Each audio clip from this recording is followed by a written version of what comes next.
Hello, wonderful entrepreneur. It's Tash Corbin here, and welcome to another episode of the Heart-Centered Business Podcast. This is episode number 300. Oh my goodness, I cannot believe we've made it to 300 episodes. And that means you can find all the relevant links and show notes for today's episode over at tashcorbin.com/300.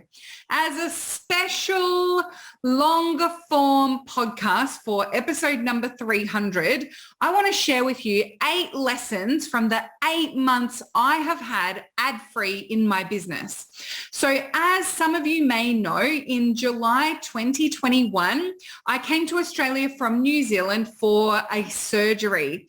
And for 8 months, I was in an extended recovery period. My business was a little bit on hold and I didn't run any strategic Facebook ads in my business whatsoever for that 8-month period.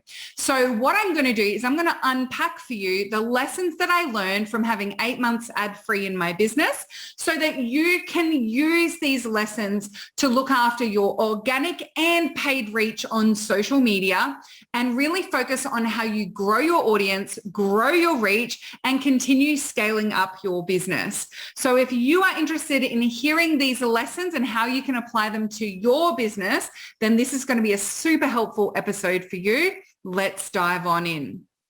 I'm Tash Corbin, and this is the Heart-Centered Business Podcast. So just to quickly recap, I came to Australia in July of 2021. And at that point in time, I had planned to take a 2-month leave of absence from my business to allow myself time to recover from a surgery. Unfortunately, that surgery and my subsequent recovery did not go to plan. And I ended up having 3 surgeries in the space of about 9 weeks.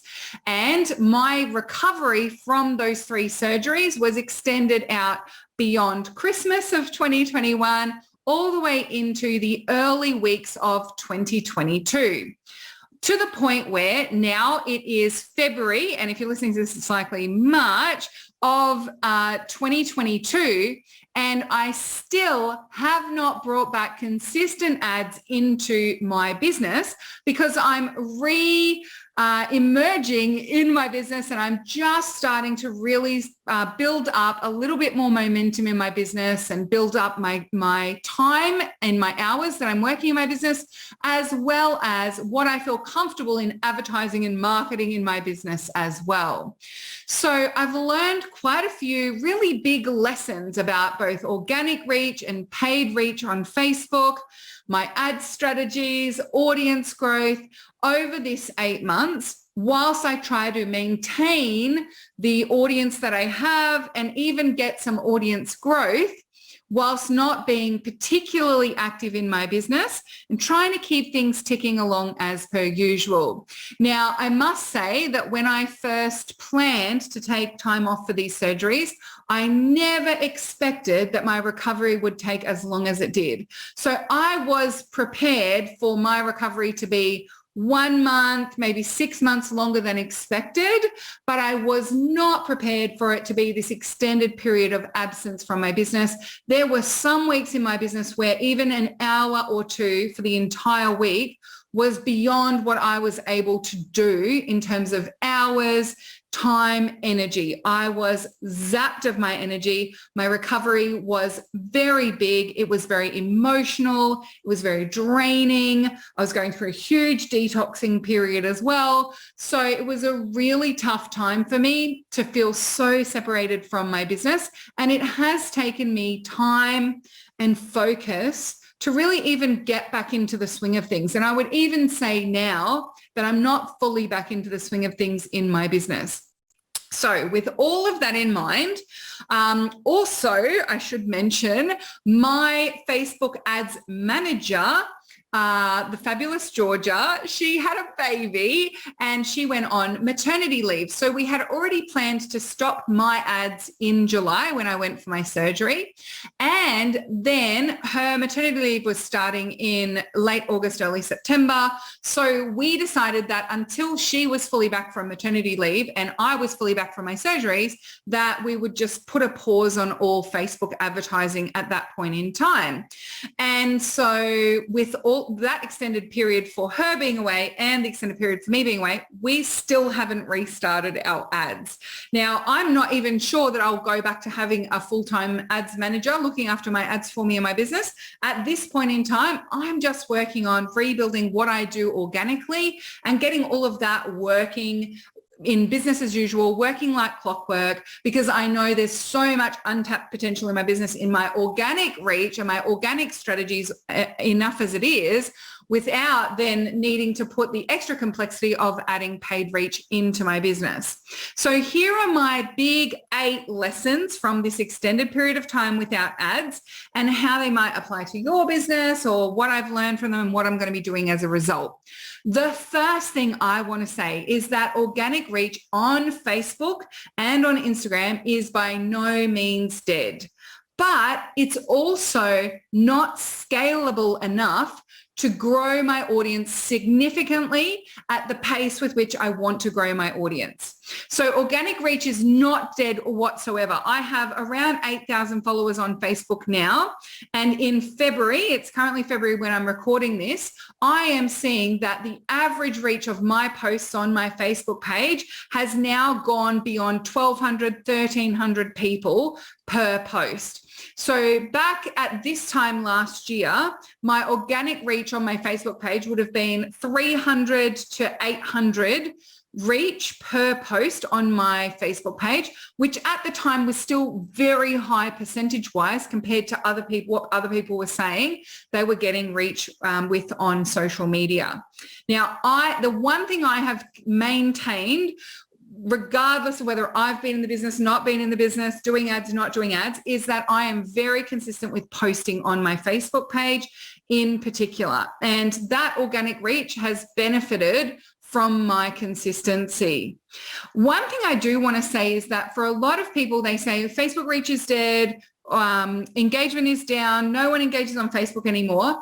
And I think that we need to stop and take stock and stop blaming the Facebook algorithm or the Instagram algorithm for the fact that people don't engage with your content. It's not Facebook's fault that your audience isn't finding your content engaging. If your content's getting zero engagement, even if it's being shown to, let's say you've got 500 followers and it's being shown to 20 of them, the 20 that it's being shown to are your most engaged audience. And if none of those 20 people find that content engaging, that's not the algorithm's fault. And so I think a lot of people have spent a lot of time trying to convince us that organic reach is dead. And, Facebook's been part of that with some of the tactics and strategies that they've used to get us to engage in buying Facebook ads. But especially in 2022, I am seeing more and more feedback from other business page managers and from other business owners that their organic reach is seeing an uplift, and it's a consistent uplift, particularly for those people who have maintained their consistent presence and consistent creation of content on Facebook. They are still seeing an increase in reach on Facebook as well. So organic reach isn't dead, but it also isn't enough, particularly for me, as I have big goals for how much I want to be growing my audience over the next few months of the year and beyond. And so I know that whilst I can still achieve amazing organic reach with my posts on Facebook and my posts on social media, it's not enough, and it's not reliable and predictable enough in terms of the audience growth that I want to achieve so that I can achieve my income goal for the year. So it's definitely not dead, but it's not enough on its own if you've got big audience growth goals. If your audience growth goals are something like, I want to get another 100 people on my list each month, organic audience and organic reach is more than enough by using strategies where you are building your organic reach yourself and borrowing from other people's audiences by being in Facebook groups or doing joint posts or using some of those more working the algorithm stuff in your favor strategies. There's plenty of space for organic reach to create that consistent growth of audience, especially when you're in the early stages of business.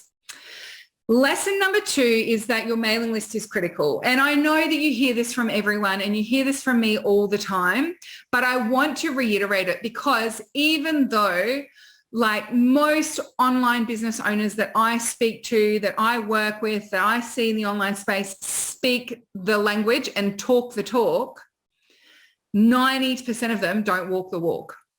I would say that 90% of the people that I talk to in my programs, who are looking at working with me, who are participating in my free challenges, all of those sorts of things, they get it that they need to grow their list, but they are not taking consistent action every day to grow their list. They are not working on automated strategies or evergreen strategies to grow their list. They are not consistently looking at what works to recruit people from social media to their list and nailing and scaling those strategies. They're just not walking the walk. And so more than ever, this extended period of time has demonstrated to me how critical growing your list is, because it's part of the organic, self-fulfilling reach development strategy that you use to create that organic reach growth. So one of the reasons why my organic reach grows so well and consistently does well and nurtures my reach so effectively is because I recruit people from social media to my list, and then I have my list go back to my social media. It is part of the ecosystem. I don't just recruit people from social media to my list and then keep them on my list and hoard them there and never speak to them anywhere else again. I'm consistently directing my list, my audience, back to engaging with me on social media, because their engagement begets more reach and grows that audience. If I have a mailing list of 10,000 people and that's the only place where I'm communicating with my audience, then that list cannot grow organically. That list can only shrink because there's nowhere that list is getting any other fresh people coming into it. So list is critical and list growth is critical. And also the way that you engage with your list and create this amazing snowball of list grows your reach on social grows your list. Having that working as a virtuous cycle is a critical part of your marketing strategy. So if you aren't consistently inviting your list to engage with content that you've shared on social media, or having ways that people on your list can come and get something more from you on social media or engage in a conversation on social media, then you're missing out on part of that virtuous cycle. And that's going to be costing you that growth of engagement and reach on social. Not only that, but it's also then costing you having that asset of growing your list as well. So they feed each other and both are critical to each other's survival and each other's consistent growth.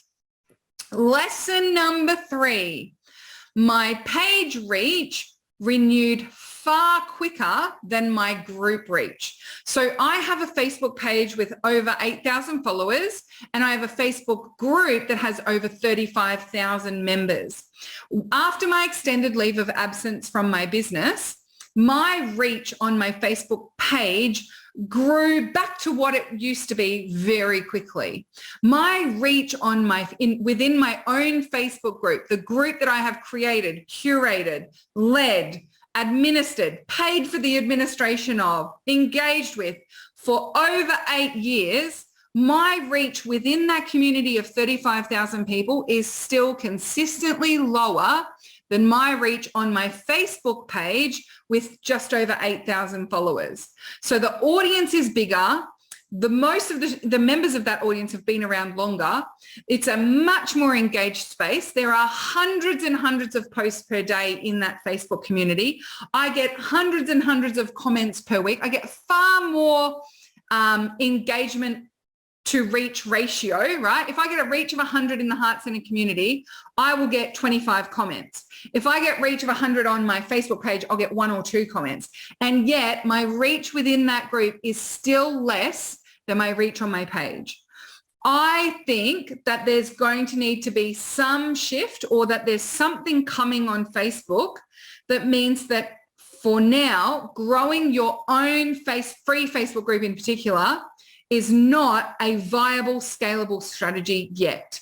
Now, if you have an existing group, such as I do, of 35,000 people, I'm not saying that it's a good idea to completely abandon that community.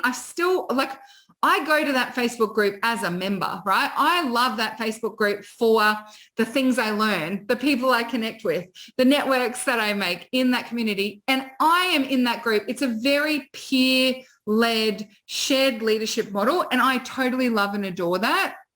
But if you think that starting your own Facebook group will solve the reach algorithm issues that you're having with your Facebook page, I believe that that is not true, and it is not true right now. Now, the frustrating thing is that as the facilitator of the group, as the person who has created that group, nurtured that group, hosted that group for the last 8 years, even I have no scalable way of reaching the members of that community, other than engaging in that community, posting consistently, maybe pinning an announcement here and there. I have no way. I can't pay for a Facebook ad and ensure that my most recent post gets in front of every group member. But if I've done a post on my Facebook page, I absolutely can pay with $50 and get that post in front of the majority of the people who follow my page. So page reach not only renewed faster, but it is far more scalable. So if you're thinking about creating a Facebook group to fix your reach issues, I don't think that's a smart strategy. And if you've heard people saying, well, if you grow a Facebook group, you're getting in front of more of those people, you can actually reach more of them, I don't think that's true anymore. And if that group has died off and your reach within your own group is significantly reduced, it will take longer for you to renew that reach and rebuild that reach than if you were rebuilding that reach on a page. It sucks, but it's true. Lesson number 4, I can increase my reach faster in other people's Facebook groups than I can in my own. Now, this one, I don't understand it, to be honest with you, and it totally blows my mind that this is the case. But one of the things I've been doing over the last few weeks is being more consistent in being in other people's Facebook groups.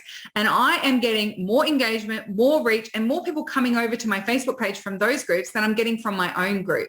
Now, this isn't great news for me because the largest group that I'm a member of is my own group, and it's the one that I really struggle to get reach in. But it's great news for you as a member of the Heart Centered Soul Driven Entrepreneurs community, because there are people in the Heart Center community who get reach of 2,000, 3,000 people with most of their posts in that group. And I'm not one of those people. There are people who are getting more reach than me I'm getting as the admin, facilitator, creator of that group. So that means that it's almost like the bad news of the previous lesson, page reach is easier than group reach, is counteracted by the fact that you don't have to grow your own group to get that reach, the group reach that we used to get in groups. All you need to do is borrow my group. So if you jump into a community like the Heart Centered Soul Driven Entrepreneurs group, you are consistent in that group, you engage, you comment on other people's posts, you get some engagement, you create engaging content for that audience, your reach will grow faster than if you created the group yourself. So I think it's actually really good news for you. It's a little bit sucky for me. Lesson number 5 is remembering over and over again that social media is social. People are on social media first and foremost to connect with other human beings. And I think this is something that's very easy for us to forget as business owners. We go onto social media to see what we can do in relation to building our business, but everyone's there because they want to connect with humans. They want to find that social connection. It's a social network. And so the more you can remind yourself that social media is social and engage there socially in ways that people want to engage with, the more effective that social media strategy is going to be, but also the more you enjoy the process. Right? If you're on social media constantly just banging out content, dumping posts all over this place and getting frustrated that nothing's working, then you're going to find that process really draining. But regardless of whether you're an introvert or an extrovert, you love social media or you don't love social media, if you create and curate a social media experience that is social, that is high connection, that feels engaging for you, then number one, you're going to bring a better energy to it and it's going to work better. And number two, you're going to be far more magnetic. So remember that social media is social and engage in it as a social channel.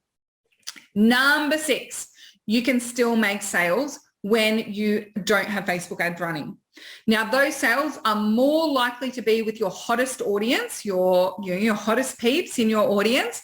But I found a couple of months of my 8-month ad hiatus, I was saying to myself, not necessarily at the conscious level, but I could find myself behaving in such a way that I could notice that there was this pattern that I believed that because I wasn't running Facebook ads, I wasn't going to make sales. And that made a significant difference to the way that I engaged on social media. And I found myself needing to remind myself over and over again, hey, just because you're not running ads doesn't mean you're not going to make sales. Just because you're not running ads doesn't mean you're not going to make sales. And I really needed to remind myself of that and focus my sales and conversion oriented strategies to be speaking to my hottest audience. So one of the things that I'm really happy about and really proud of is that in January and February of this year, I have still made significant sales with no ad spend. I haven't run a launch yet. I've got a launch coming up, but I haven't run a launch yet. But the reason that it's worked is because I'm speaking to my hottest audience. That's where I'm going to get the best results in an organic strategy, because those people are the people I can readily reach. So if I want to make sales to a colder audience, for the list growth and the reach growth that I need, I really do need to re-engage in those ads. But that doesn't mean sales aren't available to me. I can still make money. I can still make sales. And I have proven that to myself by focusing on organic strategies with my hottest audience. Lesson number 7, stack your strategies. Don't abandon organic. So something that I've definitely done myself and I see other people do when they get into the scaling stage of business is that they've used organic strategies to grow their reach and engagement on social media when they first start out. And that might be building their audience, borrowing their audience, those sorts of strategies. And then as they become more and more successful, they've got more cash flow, they've got more budget to therefore spend on Facebook ads, they stop doing the organic things that worked brilliantly for them in the past. Instead of systemizing those things down and getting those things working on autopilot as much as possible, they just abandon them. And I've done it before as well. I definitely didn't do it this time, but I've done it before when I've stopped doing ads or when I've started doing ads. And I'm really proud of myself for continuing to do the organic strategies that work so well for me.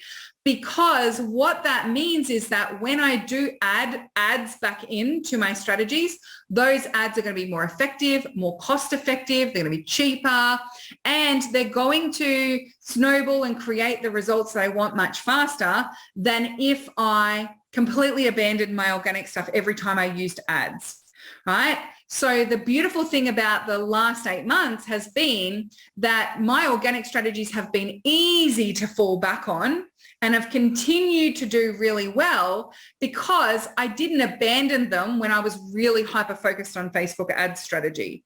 When I was focused on Facebook ad strategy, my Facebook organic strategy continued to run, continue to nurture my hottest audience, continue to show up and be consistent with that consistent organic strategies. And that means that when the ads disappeared, when I stopped doing the ads, I wasn't going back to zero and everything was just a ghost town and nothing was working. I was coming back to a proven organic strategy that continued to work. So don't abandon old strategies, systemize them and stack them instead. And I also just quickly want to say on that stacking your strategies, the more you ensure that your organic strategies and your borrow strategies continue on when you're running ads, the faster you can scale up those ads as well. So something that I've found in the past when I've come back to ads from a period away from them is that it has taken a long time for me to be able to even get Facebook to take my money. I've had to go to, the $5 a day ad for a few days, and then the $7 a day ad, and then the $10 a day ad. And if I scale up any faster than that, for example, oh my gosh, I've got to launch now, I want to spend $300 a day on ads. Facebook doesn't even take the money, right? It does not scale up quickly enough. Where I've kept the organic strategies working in the background, I can scale up a little faster. Now, I still can't go from $0 to $1,000 a day in ad spend. That is a mistake. That's not smart strategy, but I can absolutely, because my organic strategies are working so effectively, I have found that I can start to scale up my ad strategy faster when my organic stuff has been maintained. So stack your strategies and remember that your paid Facebook strategy, your ad strategy will take time to scale up, and you'll be able to do it faster the more you get those organic strategies working on autopilot. Now, lesson number 8, the final lesson from my 8 months of ad-free in my business is that ads will not fix bad messaging. It doesn't matter how much budget you have. It doesn't matter how great your ads manager is. Sorry about the noise. There's magic coming back. It doesn't matter how amazingly effective the copywriter is that you've hired or who else they've written copy for. If the foundations of your messaging, your niche, your value proposition are not effective, if they're not resonant, if they're not quality, if you haven't put the time and energy into refining them, no amount of ads, sexy copywriting, budget will fix that problem. You will always come back to needing to fix those foundations. So ensure that you spend time nailing the foundations and really putting the time into developing a strong core message, your value proposition, and a deep understanding of your niche so that your messaging can be deeply resonant and do its job. The better your messaging, the cheaper the ads. The better the messaging, the better the engagement. The better the messaging, the better the organic reach. It just creates so much more momentum for your business, and it's a powerful foundation to invest time and energy in nailing. All right. Thank you so much for joining me for this episode of the Heart-Centered Business Podcast. I cannot believe we've made it to 300 episodes, and I look forward to what happens in the next 300 from here. If you found this particularly helpful and you would like to grow your audience, I have a free resource, a free training that's available for you with the show notes of today's episode. It's called Grow Your Audience, and you can find it at tashcorbin.com/300. because this is episode number 300. If you've got a question that you'd like me to answer on a future podcast episode, make sure you go to tashcorbin.com/question and let me know what your question is.